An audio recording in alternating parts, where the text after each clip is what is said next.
চাঁদাবাজি নিয়ে প্রতি বছর যেটা হয় চামড়ার বিষয়ে এটা নিয়ন্ত্রণ করবো ইনশাআল্লাহ।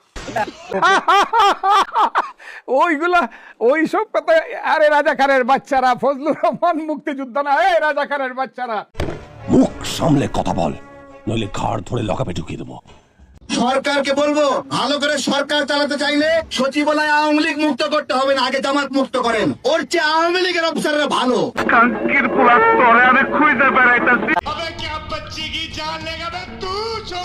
প্রিয় বন্ধুরা, আজকের ভিডিওটি ফাটাফাটি হতে চলছে। চ্যালেঞ্জ করে বলতে পারি, আজকের ভিডিওটি দেখলে বিনোদন কাকে বলে বুঝতে পারবে। তাই তো সবাইকে অনুরোধ করবো ভিডিওটি শেষ পর্যন্ত দেখার জন্য। সময় কম, শুরু করো। আইলো তারেক জিয়া সবার ভাইয়া নিয়ে আসছে প্ল্যান। আশ্চর্য কথা।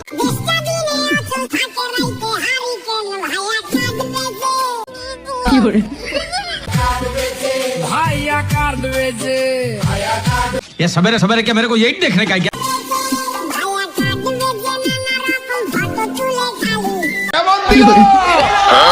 দেখে সিনেমা দেখে চোখে দিয়া ধুলি, দেশে মানুষ মরে। ওই অবৈধ জুলাই আদেশের উপর ভিত্তি করে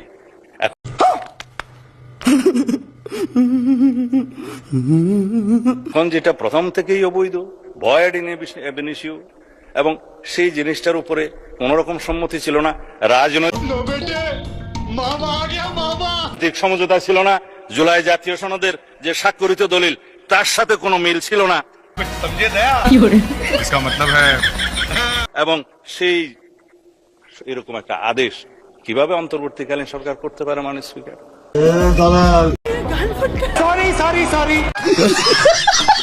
তারেক রহমান সবচেয়ে দুর্ভাগা নেতা।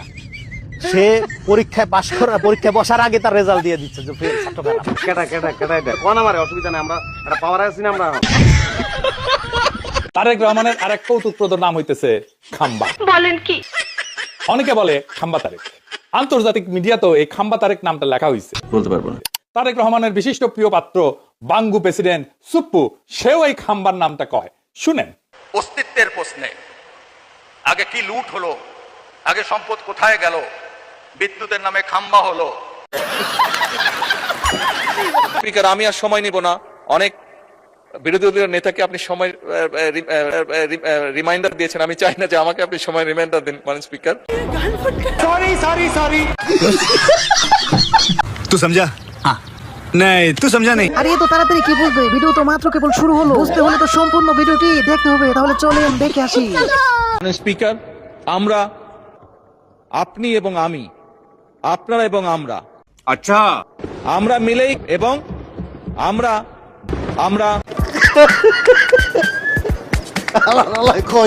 আমি বলুম না, আমার শরম করে। তিনজনে যুদ্ধ করে 170 জন পাক আর্মি ধরছি। কি 3টা স্টিমার ধরছি, 1200 রাইফেল ধরছি। কি বলেন আপনি? বেগম খালেদা জিয়ার সংবিধান ছিঁড়ে ফেলার কথা কোনোদিনই উনি বলেছেন কিনা আমার মনে পড়ে না। আচ্ছা, এর কোনো আত্মীয় স্বজন নাই? নিয়ে আপনারা একটু পাবনা নিয়ে ভর্তি করে দেন। সংবিধান হলো আওয়ামী লীগের একটি ইশতেহার। এই সংবিধানকে সেই দিন জনগণের সরকার আসবে, সেই দিন এই সংবিধানকে ছুঁড়ে ফেলে দেওয়া হবে। দেশনেত্রী বেগম খালেদা জিয়া 72-এর সংবিধানকে ছুঁড়ে ফেলার কথা বলে নাই।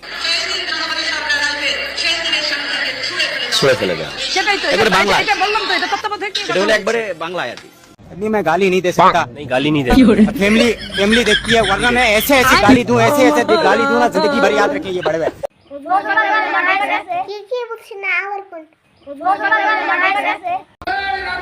বাচ্চারা খুব সাবধান, এখনো কিন্তু ফজলুর রহমান জীবিত আছে। পড়ালেখা তো সবাইকে করতে হবে, পড়ালেখা কিন্তু মাফ করা যাবে না, কিন্তু পড়ালেখার পাশাপাশি প্রত্যেককে খেলতে হবে, নিজেদেরকে তৈরি করতে হবে। রাজনীতি যেহেতু জাইমা রহমানের সাথে করব, তাহলে খেলাটা আপনি মনে মনে যেই খেলাটা ভাবছেন ওইটাই। যেতে খুব সম্ভব নয়, 6.5 ঘন্টা সময় লাগে, কিন্তু 6.5 ঘন্টা সময় লাগে, কিন্তু আসতে তো 17 বছর লাগছে।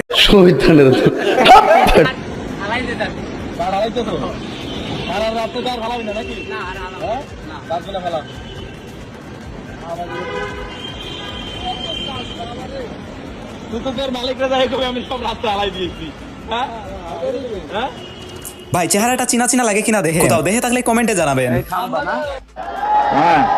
তারেক রহমান ওরে নেতা রে, ऐसा लगा मेरा मजाक। আমরা ঐক্যবদ্ধ থাকা জয়যুক্ত করব ধানের শীষ, তারপরে আমরা চাঁদাবাজি করি, ঘুষ খাই, দুর্নীতি করি করবো। ভাইরা অনুরোধ করছি আপনারা ঐক্যবদ্ধ থাকেন। সামনে ইলেকশন, ইনশাল্লাহ অল্প সময় ইলেকশন হবে। আমরা ঐক্যবদ্ধ থাকা জয়যুক্ত করব ধানের শীষ, তারপরে আমরা চাঁদাবাজি করি, ঘুষ খাই, দুর্নীতি করি করবো। ভাইরা বিএনপির ভুলটা কি জানেন? বিএনপি আসলে নির্বাচনটা আদায় করে নিয়েছে। এখন জাতীয় নির্বাচন যদি বাংলাদেশে না হতো যথাসময়ে, বাংলাদেশ কি ধ্বংস হয়ে যেত না? তারা চাচ্ছিল নির্বাচনটা না হোক, 29 সাল পর্যন্ত ওই সরকারটা থাকুক। কিন্তু মূল কারণটা ছিল ওই যে থানা থেকে চাঁদাবাজদেরকে ছাড়িয়ে আনবে, তদবির বাণিজ্য, নিয়োগ বাণিজ্য, ব্যাপক ইনকাম করতে পারছিল, ওইগুলো বন্ধ, নাটক কম করো প্রিয় হয়ে গেছে। তো বিএনপি, জামাত, এনসিপি সকলের অবদান রয়েছে বিগত 17 বছরে আন্দোলনে। আমরা সবাই মিলেই আমরা ফ্যাসিস্টকে উৎখাত করেছি। Wake up to reality. কারো অবদান খাটো নয়, কাউকে আমরা খাটো করতে চাই না। সঠিক বলেছেন। আপনাকে বিশ্লেষক পরিচয় টকশোতে আসতে হবে। আপনার নির্দিষ্ট পরিচয় দিয়ে টকশোতে আসেন। আপনি একদিকে বলেন আমি আইনজীবী, আমি শিক্ষক, আবার একদিকে আমাদের পক্ষে বলেন। আমরা কনফিউশনে পড়ে যাই। না, ব্যক্তিগত বিষয় না, আমরা কনফিউশনে পড়ে যাই। এইজন্য ভাই বললেন আমি তো উনি রাজনীতি পরিচয় আসেন, তাহলে আপনারা রাজনীতি পরিচয় আসেন না কেন? পৃথিবীতে কোনো দেশ পাবেন না যেখানে মানে রাজনীতি একটা পেশা। আমাদের ভাইদের কাছে মনে হয় রাজনীতি একটা পেশা।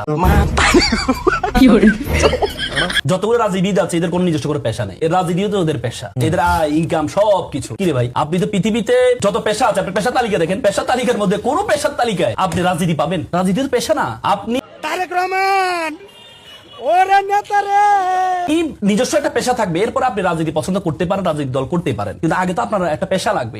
আপনি যত দেখবেন সবাই নেতা, কিন্তু কারো কোনো পেশা নাই। বিএনপির রাজনীতিতে হচ্ছে আমাকে রাজনীতি আমার একটা পেশা, আমাকে ওন করতে হবে, আমাকে দেখাইতে হবে আমি নেতা, আমি এটা নেতা সেটা। আমার কোনো পোস্ট না থাকলেও আমি নেতা। আমার ভাই কোনো পোস্ট আছে কিনা আমি জানি না। না, আপনি দেখবেন বিএনপি রাজনীতিটা হচ্ছে ব্যানার সর্বোচ্চ সব জায়গায়, এই কোনো পোস্ট নাই, তারপরে লিখবে অমুক নেতা। কেন লিখলে কি সুবিধা? কারণ ব্যবসায়ীরা দেখবে অমুক নেতা, তার মানে কোনো প্রবলেম হলে তার কাছে যাব।